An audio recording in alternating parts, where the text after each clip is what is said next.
Hey guys, welcome back to Beyond the Match channel. In this video, we'll be discussing the game between PSG and Real Madrid, and then the game between Chelsea and PSG, which will be the final. It's gonna be a cracker. First of all, before this game, I felt like Real Madrid were gonna struggle against PSG. Why did I think this way? Because if you watch the previous games Real Madrid have played in this competition, you see that they are constantly red carded.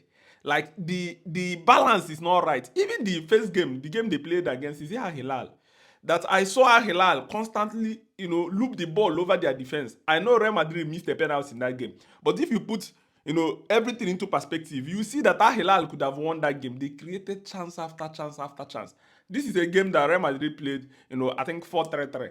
And then after that game, Real Madrid reverted to, 3-5-2, which they started playing Gonzalo and Vini Jr. up front. And then Real Madrid kept on, grinding results, winning games.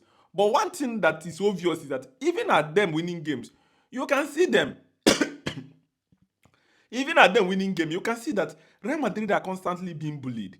Real Madrid are constantly, being caught off guard. They don't press for 90 minutes. They press sparingly. So in some moments, you see Vini Jr. is walking around. Jude Bellingham is walking around. And that puts so much pressure on the defense. Remember, Xabi Alonso came to Real Madrid and want Real Madrid to retain possession. He wants to push them further up the pitch. So pushing them further up the pitch means that they are going to be keeping high line. And the recipe of high line, or what you must do to sustain high line, is constant pressure on the ball. Whenever the goalkeeper is with the ball, number 9 is rushing. They are passing to a center defender. Another player is rushing. Everybody must move as a team. Once the front guys walk around and allow the press to bypass them, everywhere is opened up. And that is why you see most of the games, especially the game that Asensio was red carded, you see the pressure, the fear. He was red carded because now teams are able to loop the ball over Real Madrid top, and then the hole in the channels become evident. And then Asensio got that red card. Alonso tried to tighten things. Real Madrid keep on managing to win games. But one thing is clear: the combination in the midfield is not good enough.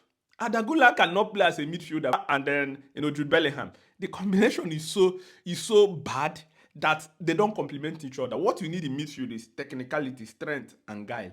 These three things, they don't have it. Nobody among these guys are shielding the ball or willing to sacrifice himself for others to go forward. So they were constantly, struggling in different games. Even though, yeah, they have moments of brilliance, like they play and win. Like I told you, if you watch Real Madrid before, Real Madrid did not really focus on the team that playing. You can be playing them. They focus on magic moments, like you'll be playing and playing and playing. Their magic moments, they score 2 goals. This is how Real Madrid have been for a very long time. Alonso wants to change this, and for me, I said if Alonso needs to change this, hard decisions must be made. Players like Kylian Mbappe and Vini Jr. cannot press the way he wants them to press. You can manage to accommodate one, but the other one must press, aggressively. If you watch even in this competition, Gonzalo Gasha have been pressing very well, running front, doing everything. Vini Jr. complementing each other. The moment you play Vini Jr. and Mbappe, 2 of them could not be able to do that job. I didn't even know why, Xabi Alonso did not, play these guys in this game. I didn't know why Gonzalo Gasha did not play. But then, I think is he injured? I think he was injured or something. But because I know about Arnold was injured. But then the 3 issues I've seen at Real Madrid. Number 1, Real Madrid lack balance. The balance in the team is not yet right. And there's a lot of liability players in this team.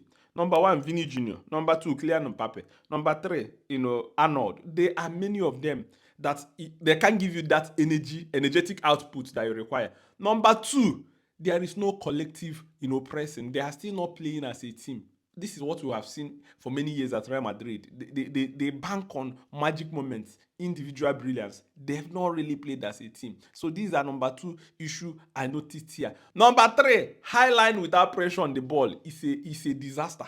They need to keep it low, be on low block, be able to, sort 1 or 2 things out. Xabi Alonso is a very good coach, don't get me wrong. But at this Real Madrid, he will make difficult decisions for Real Madrid to start going forward. And then let's go on the side of PSG. One thing people don't understand is that PSG is the most complete team in the world of football right now. Can you name one single weakness of PSG? PSG have 11 players that work so hard. Look at the speed that Dembele is pressing with. You know, this is why I have to give Enrique the credit. Because as a manager, if you're able to convince a superstar to work so hard off the ball, that is one of the greatest things you can do. If you watch most of the big players, they like strolling around the pitch. They don't like doing the dirty job. Dembele is the first presser. And you know, Enrique said that this is the first game Dembele is fully fit. Dembele was pressing with energy, pouring forward. And then look at, he leads the team. You know, Fabian Ruiz, look at the way everybody is, you know, moving up. You know, one thing I love about PSG is that if you saw that team is when Dembele is trying to press, others are staying far away, the gap. Once they see Dembele pressing, you see Hakimi, you see Cavastalia, you see Fabian, everybody will push up. So even if you beat Dembele press, you will not beat the midfield. They will get the ball back from you. This is what it means, and this is a well-coached team. And they are constantly chopping and changing. If you watch their game, they are always very aggressive. They are going man-to-man against different teams. And most teams cannot cope with them when they go man-to-man. You'll be struggling. You'll be scared. How do you do about them? A complete team from Donnarumma to Pacho to Marquinhos to... Look at the way they perform. To Fabian Ruiz, Neves and Vitinha running the midfield, controlling the game. Then look at, Dembele, Cavastalia, Due, Hakimi and Mendes. Their busting runs are just unstoppable. Like, it is so unfair that they have two defenders with massive energy. You hardly see this in any team. Other teams, one is good, the other one is not good enough. At PSG, these two guys are super good. They are very, very good. They are excellent players. You know, I'm so impressed with the way they play. And this comes from the way, you know, Luis Enrique have been able to work with them. Luis Enrique, in his first season, allowed Kylian Mbappe to leave, and then he tried to change one or two things. Now, 2 years into the project, they are a flying side. In fact, they're a better team without Kylian Mbappe. Let's be honest. And Luis Enrique have now been able to make them understand what they need to do. Like I listened to Vitinha, he said in the first season, it's more about positional play. In the second season, it's now about rotation, and they're doing very, very well. Now, the game between Chelsea and PSG. One thing people must know, being honest, is that if this game is played 10 times, PSG will win at least 8. But listen here, this is a final. And every final that Chelsea have won, Chelsea have been the underdog, especially in Europe. Champions League 2012, underdog against Bayern. Champions League, you know, they won against Manchester City 2021, underdog against Manchester City.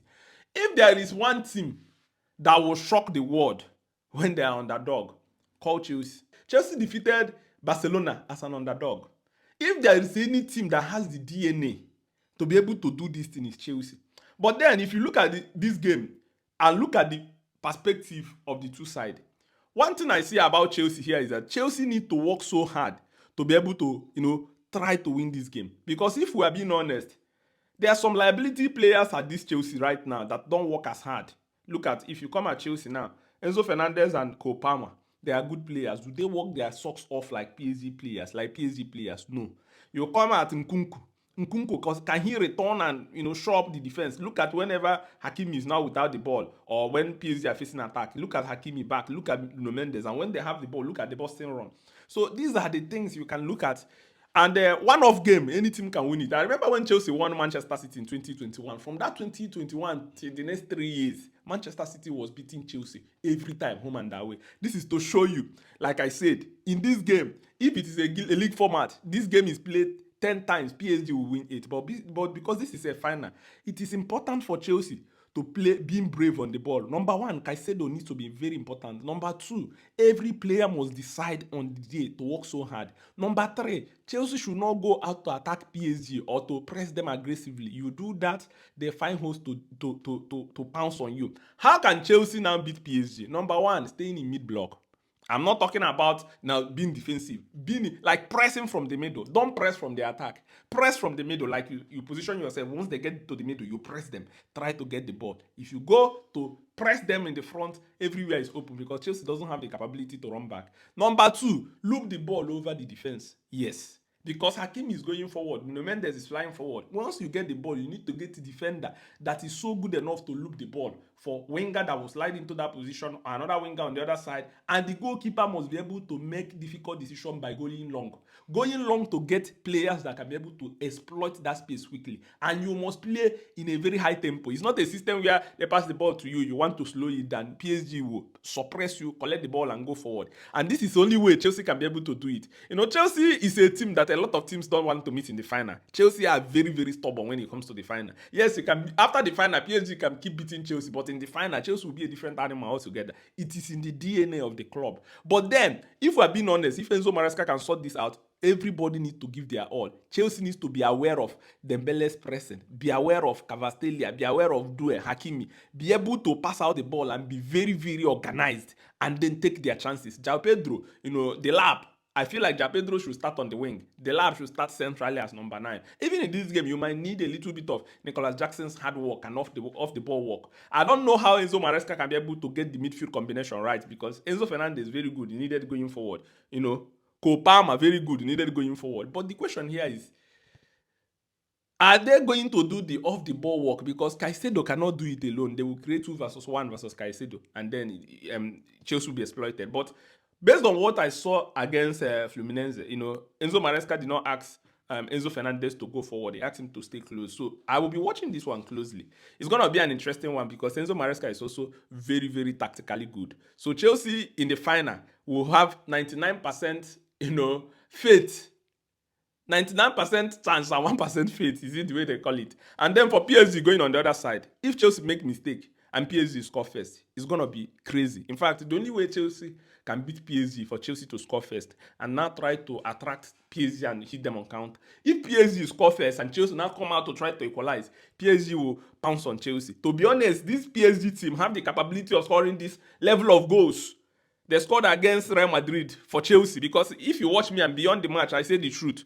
But like I said, in one-off game, anything can happen. But the strong favorite in this competition is PSG, because the flying forward of Nuno Mendes, flying forward of Hakimi, the way Neves and Vitinha plays, Due is so good. Then you're talking about, Cavastalia, you're talking about also Dembele. These guys are in a better shape than Chelsea players. They have what it takes to brush Chelsea aside. If Chelsea make mistake or Chelsea become passive, maybe in the moment of the game, maybe within 10 minutes, these guys have what it takes to give Chelsea 3-0 and the game is over. But then this is an important one. I will still be bringing you the preview. I feel like this game is going to be cracker. You can 100% write off Chelsea, even though PSG are the favorite. Let me know what you think in the comment section. If you're not subscribed to this channel, please kindly subscribe and let's go.